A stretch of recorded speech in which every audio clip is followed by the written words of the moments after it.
More than 24 people detained outside of a hotel that is currently under construction. Sky 12 capturing the scene earlier this evening. Police say that group is believed to be migrants who were part of a much larger group found inside of a big rig at a nearby truck stop. Sky 12 live over that scene of that truck stop here tonight. Investigators still out there. Medics with the San Antonio Fire Department also responding to check out the health of those migrants, and they continue to remain on this scene tonight. We will keep some medic units and some medic officers here on scene to support as long as we need in case other people do come back or are located.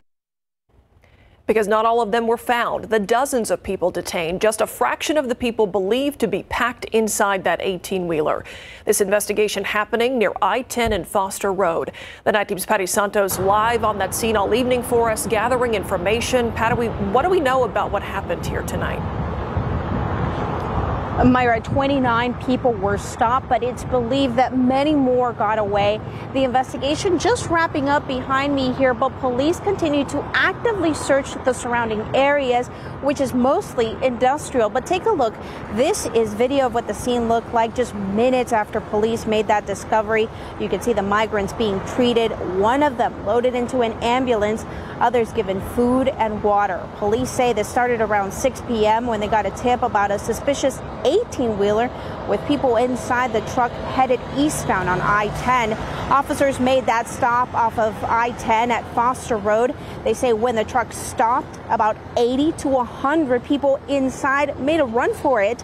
Some of the 29 people found at a nearby hotel under construction. One person was taken by ambulance for dehydration as precaution, but everyone else was evaluated and said to be okay. Everyone in custody is adults, mostly males, but some females. And police think that tip was key to ensuring that no one was seriously hurt. That potentially saves a lot of lives. We never know how these cases are going to end up, but somebody was alert enough that they noticed something suspicious. They called us. We had an officer that was behind the vehicle relatively quickly. And San Antonio police tell us Homeland Security is now taking over this investigation, and they will be able to tell us where these people were coming from and where they were headed. Police also telling us the 49-year-old driver was arrested, and if anything, he will likely be facing federal charges. We're live in the northeast side. Back to you. 80 to 100 people packed inside of an 18-wheeler is hard to imagine. It's not the first time, unfortunately, we have seen something like that in our area, though. Patty, did police say what it was that this tipster saw that they thought was suspicious? What led to them contacting officers to pull that 18-wheeler over? Well, police not being very specific about that, but there was something about this 18-wheeler when it was on the road that made the tipster figure out that there was people inside of it and make that 911 call and getting us to this point here. And thankfully they did. No one seriously hurt. Thanks, Patty. Homeland Security not providing much information tonight, but our crew did follow the VIA bus that transported the group of migrants that were captured after all of this evening. They've been taken to the U.S. Immigration and Customs Enforcement facility. This is a live picture of that facility. This is off Jackson Keller Road on the north side near Blanco. Again, Homeland Security says it is not providing any details due to the ongoing criminal investigation. We'll make sure to continue following this story, have the latest on air and online at KSAT.com. One woman and 4 men accused in a drug bust. Their mugshots released today, one day after Bexar County deputies and a drug task force seized drugs, weapons, and military-grade body armor from a home on Harcourt Avenue. That's near Highway 281 in Goliad on the city's southeast side. And then another drug bust made today. 3 people arrested after deputies responded to a home on Trudell Drive. That's just south of West Avenue in Jackson Keller. The Night Team's Jonathan Cotto spoke with several neighbors there concerned about what they've seen in that neighborhood. Well, I was inside the house and I was about to take the trash out when I heard a policeman say, "Lady, get back in the house." And I had to get back in. Margie Leals lives right next door to the home involved in a drug bust. The gang and organized crime unit with the Bexar County Sheriff's Office successfully managed to raid the property. But this has been an ongoing thing. This is the 3rd drug bust here. Leo says she's lived in the neighborhood close to 20 years and says it hasn't been the same since her neighbors moved in. There's been drive-by shootings here since they moved there, and so I hope she's gone this time for good, though. I really do. Even this morning, the lady came over and told me, you know, if you think we have drugs here, we don't. Sheriff Javier Salazar says 1.5 kilos of methamphetamine was seized along with 7 kilos of heroin, the street value totaling $700,000. We just arrested these people 2 or 3 weeks ago with a federal amount of dope then, and here they are back at it. We caught them with even more this time. A busy week for law enforcement, but Salazar says this is just the beginning. So I have no doubt that by the time the summer hits, which is when our busiest time of the year is, they are going to absolutely be in full swing. Jonathan Cotto, KSAT 12 News. To the pandemic here at home now, coronavirus cases staying steady in our local hospitals. 219 COVID-19 patients, are hospitalized tonight, 71 in intensive care and 41 people on ventilators. 189 new coronavirus cases confirmed today in Bexar County, along with 4 new deaths. The CDC now saying if Americans continue vaccinating, masking, and social distancing, we could see a sharp decline in COVID cases across the nation by July. That we have the path out of this, and models, once projecting really grim news, now offer reasons to be quite hopeful for what the summer may bring. Meanwhile, both Pfizer and Moderna hoping to get emergency use authorization to vaccinate people younger than 15. Both companies also working to protect against the growing threat of variants. Moderna saying that its booster shots are working well in clinical trials. Fiesta is expected to kick off here June 17th. Mayor Ron Nierenberg says that masks will be required for those events, and people who refuse to follow COVID protocols could be kicked out. It would be up to Fiesta organizers to enforce those rules.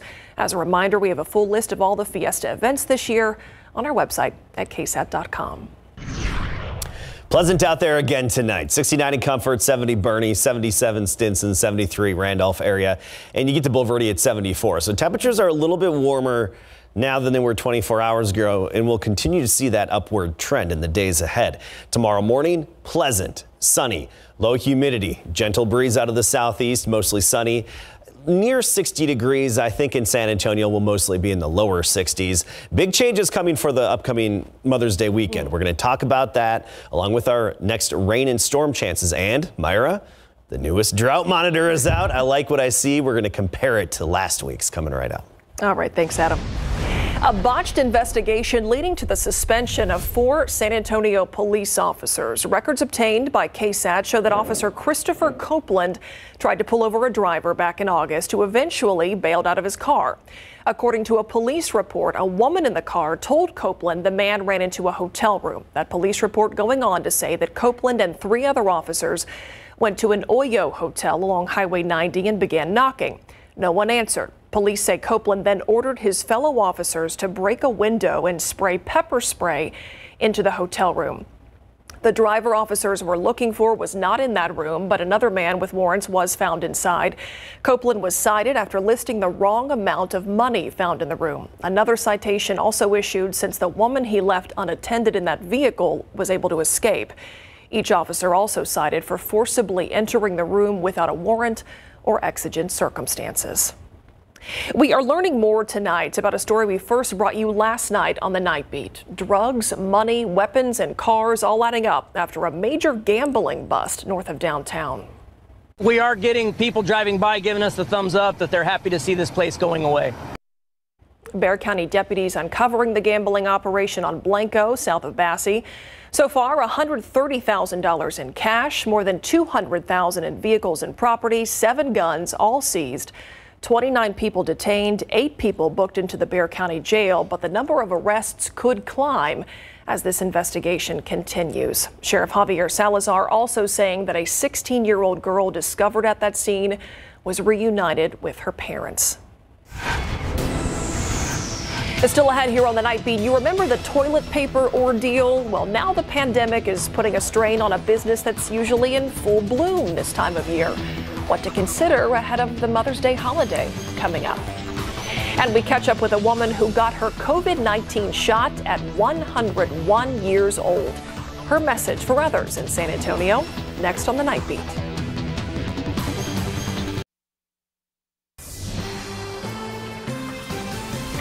An update now on the vaccine rollout here at home. 43% of those eligible are fully vaccinated in Bexar County. Metro Health says its site at the Alamo Dome monitors vials to reduce waste. If vials are at room temperature and need to be used quickly, Metro Health says they work with their partners to transfer those vials to areas where there is a need. Metro Health says that just 0.1% of all vaccines have gone unused at the Alamo Dome. Meantime, this woman getting her vaccine at 101 years old. We caught up with her at a vaccine clinic on the south side. She told us she got the vaccine, and so should you. I don't know why they're scared. I took mine and nothing happened. And I'm going to take the other one. Good advice. She's going to get them both. We have a list of vaccination sites on KSAT.com. Some of those locations include walk-up vaccinations where no appointment is needed. New budding problems stemming from this pandemic. There is a flower shortage. Suppliers say there's a range of issues impacting the availability of flowers and, of course, the price. The Night Team's Patty Santos talks to a local business owner who says things were just starting to get better. When COVID came around, it completely shut us down. Amanda Blissett with Bloom House found an online way to keep her floral business alive during the pandemic, and things were picking back up. Now new problems are budding for florists around the globe. A shortage in flowers. Because we can't get the thing that we're selling. And it's not just that, it's the things to make it as well. She says factories that make things like vases, floral foam, and dyes are still dealing with pandemic-related issues. There's logistics issues with there aren't any truck drivers available. They don't want to go back to work. Even on the farm level, we were just getting emails from 2 of our wholesalers today that only 30% of their workforce was showing up to work. In general, most flowers come from farms in California and South America. Those companies facing issues with staffing, shipping, and also bad weather. The limited supplies shooting up flower prices 20 to 25%, says Blissett. She's managed to absorb the cost so her customers don't have to, but can't afford to for much longer. From what we're hearing from even all the way down south right now, that it's not going to get any better anytime soon. But most importantly, she says, shop local and remember, your mom is worth every penny. Don't discount flowers for Mother's Day. Moms still love flowers, and even though it's been difficult to get, we're still here for you. Patty Santos, KSAT 12 News. HEB referenced the supply issue happening around the globe, but they say they are working closely with growers and suppliers, and they're confident they are in good shape for Mother's Day. Look outside with live cam for everybody who maybe tries to grow their own flowers. Yes. It's been nice lately. Things are nice and green. It's a good picture around town. Right? Yeah. Things are blooming and grass is looking green. Everything's popping right now because of our good rainfall. The newest Drought Monitor, it's in today, updated every Thursday, and it put me in a great mood when I took a look at it. So we'll jump into that in a moment. We'll also talk about the humidity that returns this weekend and what it's going to do. It's going to make it more than just feel muggy, but it's going to add a little more to the weekend forecast. And then rain chances, they're back, and I am gaining confidence in some more good soakers in the days ahead. So let's talk first about the Drought Monitor. This is last week's. This is not the new one. I want to show you this first for a frame of reference. Okay, I'm going to change it over. Slow fade right now. And look how that red disappears, at least for a good portion of our area. Big drought denting rain over the past week. And you look even closer, Wilson County, Guadalupe County, southeastern Bexar County, even northern Atascosa County, not even considered abnormally dry. The abnormally dry conditions are this bright yellow. Then once you get into the browns, that's when you start to see the drought. So the parts of Texas that really need the rain the most, obviously West Texas, parts of the Panhandle, and far south of San Antonio, even down into the valley.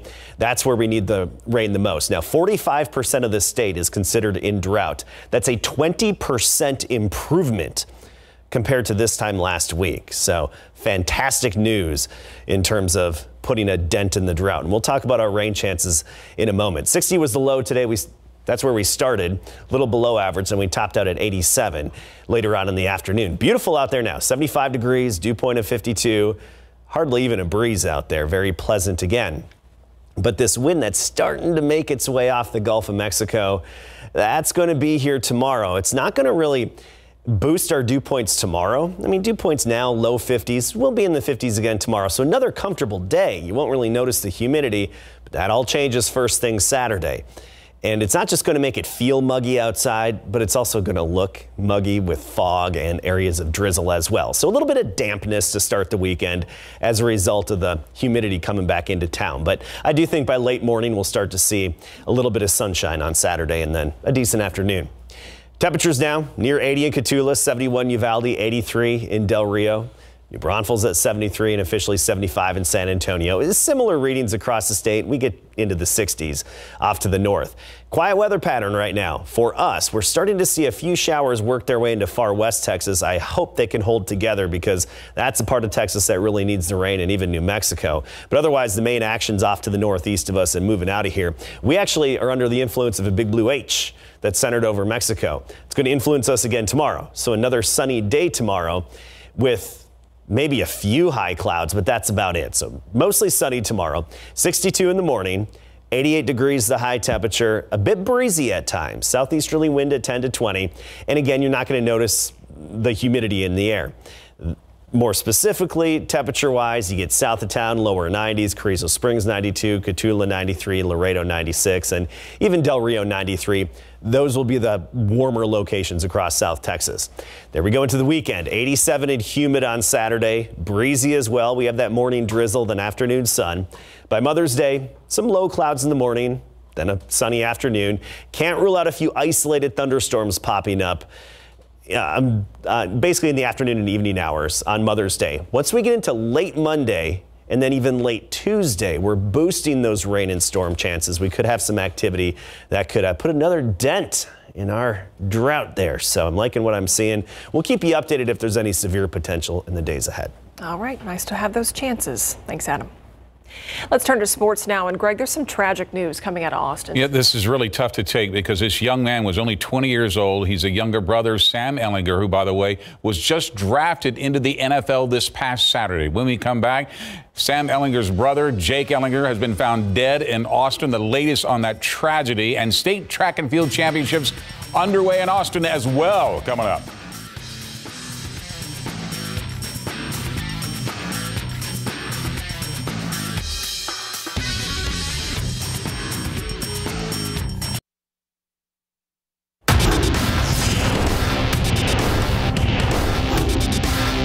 No Duncan, no championships.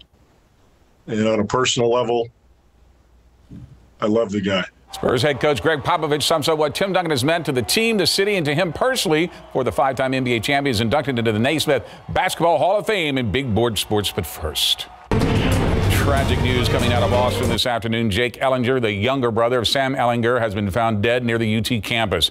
That was reported by the Austin American-Statesman First after police received a call shortly after noon today, and officials add his death was not considered suspicious. Like his older brother Sam, Jake played at Austin Westlake before signing with UT in 2019, but as a linebacker, not quarterback. This is not the first time the Ellinger family has suffered a tragedy. Sam and Jake's father, Ross, died in 2013 after suffering a heart attack while running a marathon in San Francisco. Jake's death comes less than a week after Sam was drafted in the NFL by the Indianapolis Colts. A statement released tonight by head coach Steve Sarkisian says, in part, we have extremely heavy heart with news of the passing of our beloved teammate, friend, and Longhorn family member, Jake Ellinger. Words cannot express the depth of our sadness and the huge void we are feeling, but above all else, our hearts pour out to Sam, Jenna, Morgan, and the entire Ellinger family. With just 7 games left of the regular season, the Spurs picked the worst time to go into a slump, suffering a season-tying 5-game losing streak, including back-to-back losses in Salt Lake City to the Utah Jazz, who are now on top of the NBA again with the best record, while the Spurs are still in 10th. The Spurs started off much better in their rematch against the Jazz, thanks to the early play of Lonnie Walker IV, but it was a Wagner graduate who ate the Spurs' lunch. Jordan Clarkson scored 30 points against the Silver and Black, did with just about every move you can imagine. At one time, the Spurs were down 38 points in the second half, wound up losing by 32, 126-94. So what can Pop tell us about his team? Why is he struggling this close to the postseason? Our cup is pretty empty after some tough travel, some tough losses, and the schedule. I think I have to have a little bit of empathy for that, even though excuses are hard to make.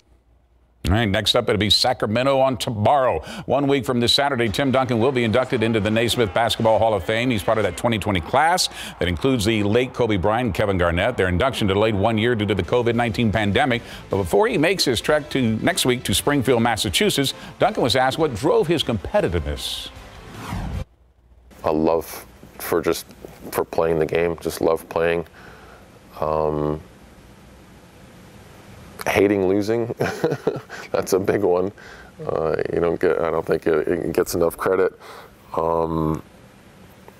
And an organization kind of committed to putting the best things in place to give a city, a team, a player like myself an opportunity to win year in and year out. We are at the UIL State Track and Field Championships next. 1 year after the COVID-19 pandemic forced a cancellation, the UIL State Track and Field Championships are back starting today at Myers Stadium in Austin. From the pole vault to the high jump, 4x100 to the 4x400 relays, the competition is fierce for state titles, and our Andrew Seeley is there. The evening session of the UIL State Track and Field Championship started with a bang for athletes from the greater San Antonio area. Class 4A boys 110-meter hurdles, Wimberley senior Christian Marshall didn't get off to the start that he wanted, but he closes strong, chasing the field down to win in 14.27 seconds. I just saw him in the corner of my eye, try to get up to speed as fast as I could, get my foot down. It's probably one of the best things at our school to come out as a student athlete and get first place. A few events later, boys 400-meter dash features a breakthrough moment for Goliad senior Cutler Zamzow. 2 years ago, he was a state finalist. Last year, his season was cut short by COVID. And this year he's a state champ, finishing first in 47.87 seconds. Too long, a year too long. I had a dream about 800, 400, 200, but life gets in the way, Yeah, I know. So that's definitely the one that I wanted. It was a big day for the Tigers. Class 3A girls 300-meter hurdles, freshman Kyla Hill torches the field, winning in 42.95 seconds. That just adds to her medal total. She finishes with a gold and 2 bronzes in 3 individual events, and she even anchors the Tigers 4x400-meter relay to a state title. Definitely means a lot to me as a freshman. I was really excited, and just really means a lot. Last but not least, Post junior Wyatt Hoover added to his medal count with a 3rd place finish in the 1600-meter run. His time 4 minutes 27.94 seconds. He finishes as a 2-time state bronze medalist. Now, in case you missed it, we had 3 state champs from the San Antonio area in the field events. You can catch those highlights and a lot more on our website at KSAT.com. From Myers Stadium in Austin, Andrew Seeley, KSAT 12 Sports. All right, thanks a lot, Andrew. More coming up tomorrow as it continues in Austin. All right, thanks, Greg. You got it. We'll be right back. Never miss a story. Watch live or when you want. San Antonio's latest news and weather, streaming free on KSAT TV. A Black History film series kicks off tomorrow right here in San Antonio. The free event will be outside the Koss House in La Villita, starting just about sunset tomorrow evening. The film When I Rise will lead this series with the story of Barbara Smith Conrad, a gifted singer and civil rights icon in her own right. You can take a look at the film's schedule, sponsored by the San Antonio African American Community Archive and Museum, right now on KSAT.com. Hard work paying off for identical twins Denisha and Destiny Caldwell. They earned a combined $24 million in scholarship offers. The Baton Rouge sisters say they've heard from more than 200 colleges and universities all around the world. The Caldwell Twins, who are valedictorian and salutatorian at Scotlandville Magnet High School, say they've already decided to attend UCLA. Their advice for students: always strive to be the best version of yourself. Talk about impressive. How about Good that? for them. Yeah. All right, this weekend, humid. Some better storm chances next week. All right, thanks, Adam. And thanks for watching. That does it for the Night Beat. We'll see you tomorrow.